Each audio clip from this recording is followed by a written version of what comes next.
टिकरी border के बाद Ghaziabad border का हाल आपको दिखाते हैं, जहां किसान लगातार बीमार हो रहे हैं। ठंड बढ़ रही है, बारिश के बाद बीमार किसानों की तादाद और बढ़ गई। देखिए,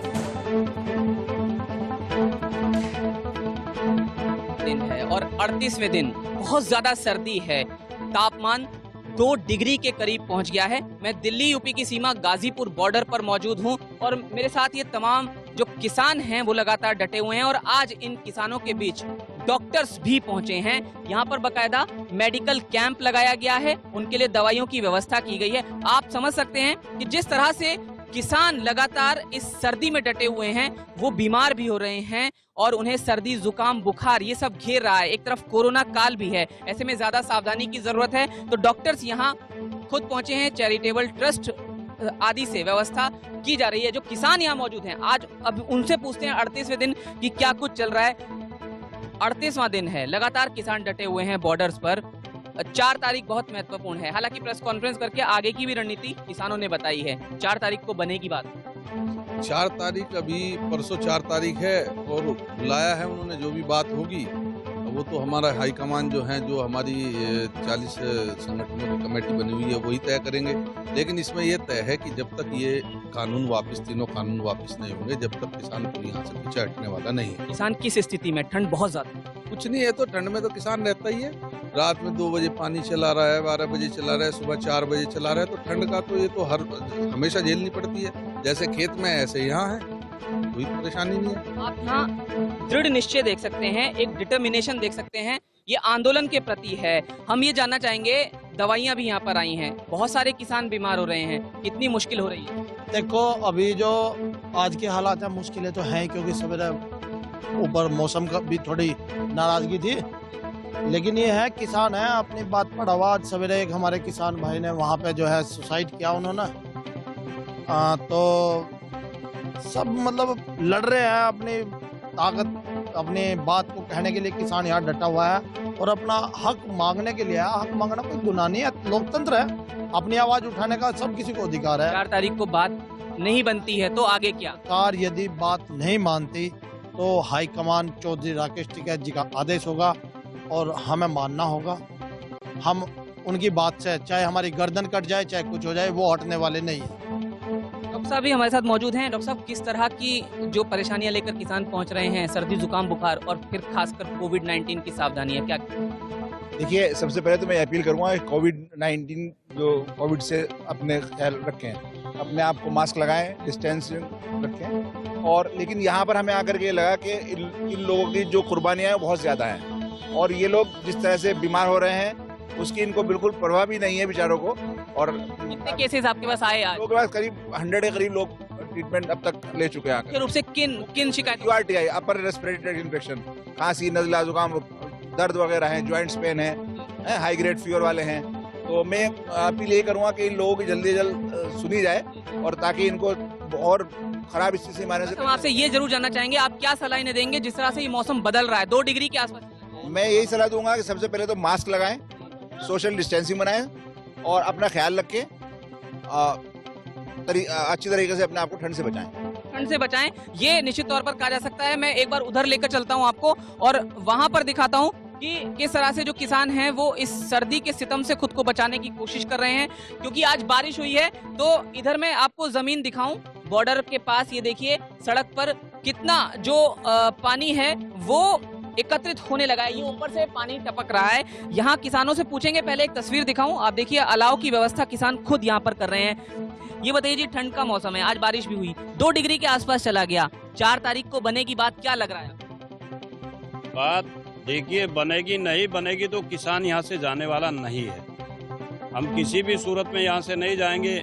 ये तो बारिश पड़ रही है, बारिश में भीग रहा है हमारा किसान, ओड़े भी पड़ जाएंगे, आंधी भी आ जाएगी, तूफान भी आ जाएगा, सरकार लाठी डंडा चलाएगी, सरकार गोली चलाएगी, सरकार कुछ भी कर ले, लेकिन किसान यहाँ से अपनी मांग जब तक हमारी पूरी नहीं होगी, हम तब तक यहाँ से जाने वाले नहीं। तब तक जाने वाले नहीं है। तस्वीर देखिए, यहाँ बहुत खूबसूरत ये तस्वीर है, किसान यहाँ बैठे हैं और साथ में जवान हैं और वो कहीं ना कहीं बात एक चित्रित होती हुई यहाँ पर कि जय जवान जय किसान वाली स्थिति। ये बताइए जी, जवान भी आपके साथ यहाँ मौजूद हैं, 4 तारीख को बनेगी बात? जवान तो हमारे साथ हमेशा मौजूद रहता है और किसान के घर से ही तो जवान गया है, किसी अंबानी अडानी के घर से थोड़ी है जवान। लेकिन हम ये कहते हैं कि जवान अपना फर्ज निभा रहा है और हम अपना कर्म कर रहे हैं। रही बात 4 तारीख की, आशा के साथ में हम बैठे हुए हैं। सरकार किसान की बात को मानेगी और बड़ी जल्दी मानने की हम ये अपील भी करेंगे कि वो जल्दी माने। बहुत छोटे में 2 सवाल। 4 तारीख को उम्मीद तो जाहिर है आप कह रहे हैं, लेकिन दूसरी बात ये, अगर बात नहीं बनती तो आगे क्या? ट्रैक्टर मार्च की भी बात कही गई है और रणनीति तैयार की गई है 26 जनवरी। नहीं, वो तो रणनीति 26 जनवरी की पूरे 6 महीने की हमारे पास है। रणनीति तो सब तैयार किए हुए हैं हम, लेकिन बात क्यों नहीं बनेगी? सरकार को ये इसका मतलब थोड़ी है भाई, सरकार ने किसान का अब अन्न खाया है, उसका मन बदला है, कुछ कल को जल पानी पिएगी तो उसकी वाणी भी बदलेगी। धीरे धीरे चेंजिंग होगा ना। अब चिप्स और कुरकुरे खाने बंद कर दिए हैं सरकार ने। सरकार के मंत्री अगर किसान का अन्न खाएंगे तो उनका मन अपने आप बदलना शुरू हो जाएगा और वो सोचेंगे ना किसान के बारे में, भाई अब कुछ करना चाहिए। अब से पहले चिप्स खा रहे थे, कुरकुरे खा रहे थे, और जो सरकार पूंजीपति और उद्योगपतियों की चीज खाएगी तो उनके बारे में सोचेगी। लेकिन आज किसान के उपजे हुए अन्न और शुद्ध भोजन लिया था उन्होंने, तो वो एक कदम आगे बढ़े थे और हम उम्मीद करते हैं कि 4 तारीख में भी वो किसान का भोजन ग्रहण करेंगे और किसान के बारे में अच्छा सोचेंगे, अच्छा डिसीजन आना चाहिए। तो आप यहाँ देख सकते हैं कि सकारात्मक सोच के साथ यहाँ पर किसान और भारतीय किसान यूनियन से संबंधित आप यहाँ पर स्लोगन भी सुन सकते हैं। कुल मिलाकर 38वां दिन जिस तरह से किसान बीमार हो रहे हैं वो चिंता का विषय है, लेकिन वो अपनी बात पर लगातार डटे हुए हैं। गाजियाबाद से जतिन गोस्वामी, इंडिया न्यूज। तो किसान लगातार डटे हुए हैं। किसानों के मसले पर सियासत भी हो रही है, सियासत कोरोना के मसले पर भी हो रही है, लेकिन एक और मसला है जिस पर जमकर सियासत हो रही है और कोरी सियासत हो रही है। गांधी जी पर लिखी गई किताब making of a Hindu patriot के विमोचन के दौरान संघ प्रमुख मोहन भागवत ऐसा कुछ बोल गए जिससे AIMIM चीफ असदुद्दीन ओवैसी भड़क गए। भागवत ने कहा था कि अगर कोई हिंदू है तो वो देशभक्त ही होगा, वो किसी भी परिस्थिति में देशद्रोही नहीं हो सकता। जी हां, भागवत के बयान से भड़के ओवैसी ने ट्वीट कर कई सवाल दागे हैं और पूछा है कि गांधी जी के हत्यारे पर क्या कहेंगे RSS प्रमुख। इतना ही नहीं, ओवैसी ने कहा कि यह RSS की बेतुकी विचारधारा हो सकती है कि एक धर्म के लोगों को देशभक्ति का सर्टिफिकेट दे दिया जाता है, जबकि बाकी के लोगों की देशभक्ति पर कई सारे सवाल खड़े किए जाते हैं। देशभक्त तो हम सब है, लेकिन गांधी जी ने कहा कि मेरी देशभक्ति मेरे धर्म से निकलती। तो हिंदू पेट्रियट, यानी हिंदू है तो पेट्रियट होना ही पड़ेगा उसको, वो मूल में उसके प्रकृति में वो है।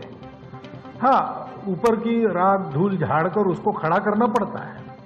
सोया हुआ पेट्रियट रहता है और जागरूक पेट्रियट रहता है, ये हो सकता है। लेकिन भारत विरोधी ऐसा कोई नहीं रहता है, भारत द्रोही ऐसा कोई नहीं रहता है। परंतु ये सजगता, कहीं हम फिसल न जाए, कहीं हमारी चूक न हो जाए, ये सजगता तब आती है जब देशभक्ति के बारे में हम स्वयं जागरूक रहते, कॉन्शियस रहते। संघ प्रमुख के बयान के बाद ओवैसी कहां चुप रहने वाले थे। संघ प्रमुख के बयान के बाद ओवैसी ने संघ और बीजेपी पर जमकर पलटवार किया। दरअसल ओवैसी ने ट्वीट करते हुए भागवत से सवाल पूछा है। ओवैसी ने कहा है कि गांधी के हत्यारे गोडसे के बारे में क्या संघ का ख्याल है, 1984 के दंगे और 2002 के गुजरात दंगों के बारे में क्या सोचते हैं। ओवैसी के बयान पर बीजेपी के प्रवक्ता तो बोले, लेकिन असल में जो प्रवक्ता बोले उसका सबसे बड़ा कारण था कि ओवैसी ने जो बयान दागा, ओवैसी ने मोहन भागवत के बयान पर जो सवाल उठाए अपने ट्वीट के जरिए, वो ये कहने वाले थे, उनका मकसद ये था, उनकी मंशा ये थी कि आखिर एक वर्ग विशेष पर ही क्यों ये सवाल दिए जाते, जबकि वो भी देशभक्त है। आज़ादी हो या आज़ादी की लड़ाई हो, अंग्रेजों के खिलाफ लड़ने की बात हो, उस वर्ग ने भी अपना खून बहाया है, फिर क्यों बार बार इस तरह की बातें की जाती हैं। और जब ओवैसी ने ट्वीट किया तो फिर बीजेपी के प्रवक्ता शहनवाज हुसैन ने भी उन्हें आड़े हाथों लिया। उनके खास बातचीत में इंडिया न्यूज संवाददाता अजीत श्रीवास्तव ने क्या कुछ कहा, आप देखिए। बीजेपी नेता शहनवाज हुसैन जी हमारे साथ में। शहनवाज जी साथ बात करें, मोहन भागवत जी के बयान के बाद से ओवैसी का ट्वीट और निशाना साधना, साथ में गुजरात की बात कह देना, गांधी जी की हत्या, गोडसे के बारे में पूछ लेना, सवाल खड़े करना, ये क्या है? देखिए, कुल हिंद मजलिस इत्तेहादुल मुस्लिमीन जो पार्टी बनी है, वो रजाकारों को मदद करने वाले लोगों ने ये नाम बदला है और वो सिर्फ तनाव की राजनीति करते हैं। सरसंघ चालक मोहन भागवत जी ने बहुत अच्छी बात कही और उसके बाद उन्होंने भारतीयता के बारे में, और ये मानना है कि इस देश में बड़ी हिंदू आबादी, लेकिन ओल्डेस्ट चर्च आपको हिंदुस्तान में मिलेंगे, सबसे पुरानी मस्जिद आपको केरल में मिलेगी, और यहाँ पर किसी भी धर्म के लोग अगर आए उनके साथ कोई राग द्वेष से काम नहीं हुआ, बल्कि सबको सम्मान मिला, सर्वधर्म समभाव, और यही नीति गांधी जी की भी थी। अगर इसका जिक्र हुआ है तब असदुद्दीन ओवैसी को मौका चाहिए, उनको इसी तरह की बयानबाजी करनी, उनको इसी तरह कोई भी देश को जोड़ने वाला बयान आएगा उसमें अपने बयान को देकर उसको तोड़ने का काम करें। अज्ञानी तक कह डाला आरएसएस को, कहा अज्ञानी है और इस से बातें करते हैं, 84 के दंगे भूल गए या गुजरात के 2002 के कांड भूल गए। ज्ञान की कमी तो खुद असदुद्दीन ओवैसी साहब में है, बैरिस्टर हो गए हैं, लेकिन उन्होंने सिर्फ लगता है इसी को पढ़ा है कि तनाव कैसे पैदा किया जाए, तोड़ा कैसे जाए। जब जोड़ने की बात होगी, कभी भी आपने जिस पार्टी का नाम ही हो कुल हिंद मजलिस इत्तेहादुल मुस्लिमीन, वो दूसरे धर्म के बारे में सोच ही नहीं सकता। वो तो सिर्फ अपने धर्म और अपने धर्म के मानने वालों को टकराव के रास्ते पर कैसे ले जाएं, बस यही काम करते हैं। इस तरह के बयान पर बीजेपी का रुख क्या रहने वाला है? अब इनके बयानों को कोई गंभीरता से देश में लेता ही नहीं, शायद खुद भी बयान देकर भूल जाते हैं। चलिए, साफ तौर पर है कि सनवार साहब का कहना है कि ऐसे लोग हैं जो खुद भी शायद बयान देकर भूल जाते हैं। सच्चाई तो यही है, इस पे बीजेपी ज्यादा सीरियस नहीं लेती। कैन पंकज जुगना के साथ अजीत श्रीवास्तव, न्यूज़ दिल्ली। असल में जैसे जैसे समय गुजरता जा रहा है, राजनीति और ओछी होती जा रही है और हर राजनीतिक पार्टी का हर राजनेता यही कहता है कि राजनीति इतनी ओछी हो क्यों गई है। और सबसे बड़ा सवाल क्या है शुभ्रा जी, कि हर राजनीतिक पार्टी का हर राजनेता दूसरे राजनीतिक पार्टी के दूसरे राजनेता को बेवकूफ समझता है, गवार समझता है, इसलिए उसके ज्ञान पर सवाल उठाता रहता है और ऐसा ही व्यक्ति उधर का भी करता रहता है। और सबसे बड़ी बात है कि पुराने समय की जो राजनीति है, कभी उसमें इतना नीचा दिखाने की कोशिश नहीं की जाती थी। रहा सवाल इस वर्ग का, तो आजादी में मुझे लगता है इस देश में हर किसी का योगदान रहा है और संघ प्रमुख जिस बात का जिक्र कर रहे थे उनकी मंशा उतनी नहीं थी, लेकिन हाँ, इस देश के राजनेताओं ने उनके बयान को लपक लिया और लपक कर अब उसका पोस्टमार्टम कर रहे हैं। लेकिन हालांकि हम, मुझे लगता है एक और मसले पर चर्चा होनी चाहिए कि अगर ओवैसी बनाम संघ ये तस्वीर हम अभी देख रहे हैं, तो इसमें ओवैसी क्या कद बढ़ाने की कोशिश कर रहे हैं? इस बहाने क्या सियासी परिवर्तन हो सकते हैं? मुझे लगता है कि बीजेपी और भारतीय जनता पार्टी से जुड़ा हुआ हर नेता जो भी बयान देगा, एक नीति बन गई, एक नियति बन गई है कि ओवैसी उसका विरोध करेंगे ही करेंगे। उसका सबसे बड़ा सवाल है कि इनकी सियासत इसी पर चलती है और अगर वो ये नहीं करेंगे तो देश भर में फिर अपनी फसल कैसे खड़ी करेंगे, अपनी खेती कैसी करेंगे। और भारतीय जनता पार्टी का हर नेता ओवैसी के हर बयान की निंदा करनी ही करना पड़ेगी। एक बयान बता दीजिए पिछले एक दशक में कि ओवैसी ने जो सवाल उठाए हो और बीजेपी ने उसकी जमकर बिल्कुल, और कहा भी जाता है बीजेपी के नेता ने बयान दिया हो और ओवैसी ने उसकी बी टीम है बीजेपी की। लगातार ये कहा जाता है बिहार में जो हुआ, पश्चिम बंगाल अगला टारगेट है। ये देखना होगा कि किस तरह से इस बयान का असर आगे पड़ता है सियासत पर। आगे बढ़ते हैं, बात महाराष्ट्र की करेंगे। महाराष्ट्र में अब शहरों के नाम बदलने की राजनीति शुरू हो गई है। महाराष्ट्र में ठाकरे सरकार औरंगाबाद का नाम बदलकर संभाजी नगर करने जा रही है, जिससे लेकर सियासी बखेड़ा शुरू हो गया है। अब इसे लेकर कांग्रेस ने शिवसेना के खिलाफ मोर्चा खोल दिया है। बिल्कुल, और दरअसल शिवसेना ने अपने मुखपत्र सामना में एक आर्टिकल लिखा कि पार्टी जल्द ही औरंगाबाद का नाम बदलकर संभाजी नगर करने जा रही है, जिसके बाद सियासत गर्म हो गई। महाराष्ट्र में फिलहाल 3 पार्टियों की सरकार चल रही है और तीनों पार्टियों ने मिलकर के एक कॉमन मिनिमम प्रोग्राम बना रखा है और इस कॉमन मिनिमम प्रोग्राम के हिसाब से ही सरकार को काम करना है। और ऐसे में अगर कोई एक सहयोगी दल या कोई एक घटक दल अगर अपना कोई एजेंडा इस सरकार पे थोपना चाहेगा तो निश्चित तौर पर यह सरकार के कॉमन मिनिमम प्रोग्राम का उल्लंघन होगा। और इसलिए औरंगाबाद शहर के नाम बदलने के लिए जो एक जिद शिवसेना की चल रही है, वो जिद निश्चित तौर पर गठबंधन धर्म के खिलाफ है और बहुत ज्यादा जिद करेंगे तो सरकार के लिए खतरा बन सकता है। तो संभाजी महाराज का नाम जबरदस्ती थोपने के इस विषय का विरोध अगर कांग्रेस कर रही है, इसका मतलब ये नहीं कि हम संभाजी महाराज के उन तमाम जो आत्मसर्ग था उसके खिलाफ है, बल्कि हम ये कहना चाहते हैं कि नाम बदलना जरूरी नहीं है, काम करना जरूरी है और ये सरकार काम करने आई है, शहरों का नाम बदलने नहीं। औरंगाबाद शहर का नाम संभाजीनगर रखना यह शिवसेना की दोगलेपन की राजनीति है। यदि इनको संभाजी महाराज से प्रेम होता तो जब महाराष्ट्र में हमारे संग 5 वर्ष सत्ता में थे, उस दौरान औरंगाबाद महानगर पालिका में इन्हीं की सत्ता थी, तो उस समय कौन सी निद्रा में थे? उस समय शहर का नाम बदलने का प्रस्ताव इन्होंने सरकार के पास क्यों नहीं भेजा? कौन से ऐसे कारण थे? जब अब महानगर पालिका के चुनाव होने जा रहे हैं तो उस समय इन्हें संभाजी नगर की याद आती है। यह इनका दोगलापन है। इस तरह से नाम बदलकर लोगों को उकसाना, मैं समझता हूं कि ये सब बेवकूफ़ी की बातें हैं और सिर्फ वोट लेने की राजनीति है। मैं ये कहूंगा सरकार से कि पुराने शहरों के नाम बदलने से क्या होगा, नया कोई शहर बसाओ तो कोई बात बने। बहुत जगह है, एक नया शहर बना दीजिए और नाम रखिए अच्छा सा, कोई माना, हम सब वेलकम करेंगे।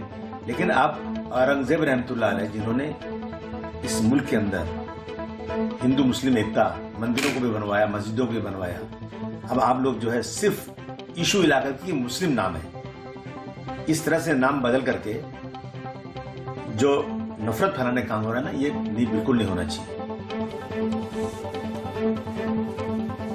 महाराष्ट्र में शहरों के नाम बदलने को लेकर मचे घमासान की क्या है इनसाइड स्टोरी, वो समझिए जरा। महाराष्ट्र में जब से तीनों पार्टियों की सरकार बनी है तब से लगातार आपस में तीनों पार्टियों में कहीं न कहीं मतभेद देखा जाता है। कभी कांग्रेस नाराज होती है, कभी शिवसेना नाराज होती है, तो कभी एनसीपी नाराज होती है। लेकिन इस बार मामला लगातार बिगड़ता हुआ दिखाई पड़ रहा, क्योंकि कांग्रेस लगातार हर मुद्दों पर ठाकरे सरकार का लगातार विरोध कर रही है। यानी शिवसेना के कहें लगातार वो विरोध कर रही है, चाहे मामला SC/ST वाला मामला हो, जिस सोनिया गांधी ने पत्र लिखा था, जिसको लेकर कांग्रेस की तरफ से साफ साफ कहा गया था कि जो भी कॉमन मिनिमम प्रोग्राम में जो वादे किए गए थे उस वादे पर सरकार सही तरीके से काम नहीं कर रही है। वहीं आपने देखा होगा कुछ दिनों पहले कांग्रेस के एक नेता ने सोनिया गांधी को पत्र लिखा, जिसमें साफ साफ कहा गया कि एनसीपी और शिवसेना कांग्रेस को दीमक करके चाट रहे हैं ताकि कांग्रेस किसी सूरत में खत्म हो जाए। अब दूसरा एक बड़ा नया मामला सामने आ चुका है, जिसमें साफ साफ महाराष्ट्र के औरंगाबाद जिले का नाम बदलने को लेकर राजनीति जमकर शुरू हो चुकी है, जिसमें साफ तौर पर कहा जा रहा है शिवसेना द्वारा कि इसका नाम संभाजीनगर होना चाहिए। सरकारी तरीके से इसका वजूद संभाजीनगर होगा तभी अच्छा रहेगा, क्योंकि औरंगजेब के जमाने से इसका नाम चला आ रहा है, वह हमें नामंजूर है। और यही वजह है कि किसी भी सूरत में इसका नाम बदलने को लेकर शिवसेना अलग तरीके से राजनीति कर रही है। लेकिन कांग्रेस ने साफ तौर पर इसका विरोध किया है, साफ साफ कहा है कि हमें किसी भी शहर का, किसी भी राज्य का नाम बदलना नामंजूर है और हम इसे स्वीकार नहीं करेंगे। और यही वजह है कि बीजेपी ने जमकर निशाना साध लिया है शिवसेना पर कि क्या आखिर ऐसे दिन आ गए हैं कि राजनीति उन्हें कांग्रेस के कहने पर करनी पड़ रही है और कांग्रेस हमें घुटने टेकने पड़ रहे हैं। और यही वजह है कि शिवसेना वर्सेस बीजेपी लड़ाई दिखाई पड़ रही है। लेकिन सच्चाई लड़ाई जो है वह साफ साफ दिखाई पड़ रही है। कांग्रेस की वजह से कांग्रेस लगातार तमाम मुद्दों विरोध करती जा रही है और इसीलिए संजय निरुपम हो, कांग्रेस के जो दिग्गज नेता है, उनका भी साफ कहना है कि कॉमन मिनिमम प्रोग्राम के तहत सरकार चलनी चाहिए, किसी के पर्सनल एजेंडे पर सरकार चलानी सही नहीं होगा। लेकिन शिवसेना ने दो टूक शब्दों में साफ साफ कह दिया है कि औरंगाबाद का नाम हम संभाजीनगर बदल कर ही रहेंगे, इसमें चाहे जो भी हो जाए। आने वाले समय में हम कांग्रेस से भी बातचीत करेंगे, उन्हें मनाएंगे। लेकिन उम्मीद यह साफ दिखाई पड़ रही है कि कांग्रेस मानने के मूड में नहीं है, वह हर मुद्दे पर सरकार का पुरजोर कर खुलकर विरोध कर रही है। और यही वजह है कि लगातार बीजेपी द्वारा लगातार कहा जाता रहा है कि सरकार अपने कर्मों से गिरेगी, तो दिखाई यही पड़ रहा है कि आने वाले समय में हो सकता है कांग्रेस की जो बात है वो बिगड़ जाए और सरकार गिरने के मूड में आ जाए। लेकिन फिलहाल अभी एक शहर का यानी एक जिले का नाम बदलने को लेकर बवाल लगातार मचा पड़ा हुआ है। कैमरामैन राजू के साथ अभिषेक शर्मा, इंडिया न्यूज। तो ऐसा हुआ तो क्यों हुआ, ये जानने के लिए हम सीधे मुंबई चलते हैं अपने संवाददाता अभिषेक के पास। अभिषेक, हम आपसे जानने की कोशिश करेंगे वैसे नाम में क्या रखा ये कहा जाता है, क्योंकि जब भी किसी की सरकार होती है तो चाहे वो सड़क का नाम हो या फिर डिस्ट्रिक्ट का नाम हो, इस तरह के नाम बदलते रहते हैं। बीजेपी ने भी हैदराबाद में जो इलेक्शन हुए उसमें भाग्यनगर करने की बात की थी।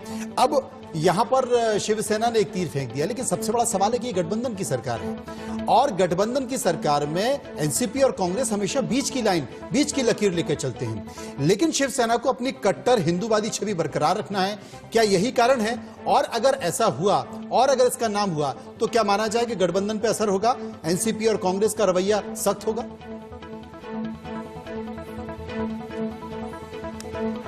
बिल्कुल सही कहा आपने। देखिए, आपको बता दूं कि ये जो औरंगाबाद महाराष्ट्र का जो जिला है, इसको लेकर बाला साहब ठाकरे जिंदा थे उस दौरान से ही लगातार इसका विरोध करते आए कि नाम बदलना चाहिए। और इसीलिए जब वहां पे महानगर पालिका चुनाव था उस दौरान उन्होंने खुद ऐलान कर दिया था कि इसका नाम हम संभाजीनगर करते हैं। उन्होंने ऐलान कर भी दिया था। ये बात है 1988 की, यानी समझ सकते कई साल पहले, हम कह सकते करीबन 40 साल पहले के आसपास की बात है, जब खुद बाला साहब ठाकरे ने इसका नाम बदल दिया था। और इसीलिए शिवसेना जितने भी नेता हैं उसे संभाजी नगर के नाम से ही आज पुकारते हैं, औरंगाबाद वो नहीं लेते हैं। लेकिन ये बात देखिए साफ हो चुकी है कि यह बात भी देखनी होगी कि पिछली बार जब बीजेपी के साथ शिवसेना सरकार में थी तो उन्होंने इस बात को लेकर कभी भी मुद्दा नहीं उठाया कि औरंगाबाद का नाम बदलना चाहिए। लेकिन अब जब वह कांग्रेस के साथ सत्ता में चला रहे हैं और लगातार उनके ऊपर आरोप लगता रहा है कि हिंदुत्व का जो चोला है वो उन्होंने हटा दिया है और वह अब कांग्रेस के साथ चुनाव प्रचार कर रहे हैं और सरकार चला रहे हैं। और यही वजह है कि देखिए उद्धव ठाकरे को लगातार इस बात पर कहना पड़ता है कि उन्होंने हिंदुत्व नहीं छोड़ा है। पिछले देखा होगा आपने विधानसभा में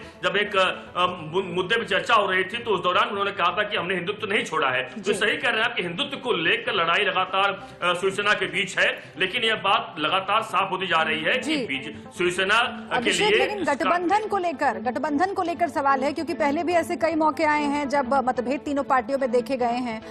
तब हमने देखा कि महाविकास अघाड़ी ने बातचीत करके मतभेद सुलझाए और फिर पटरी पर गाड़ी आ गई सरकार की।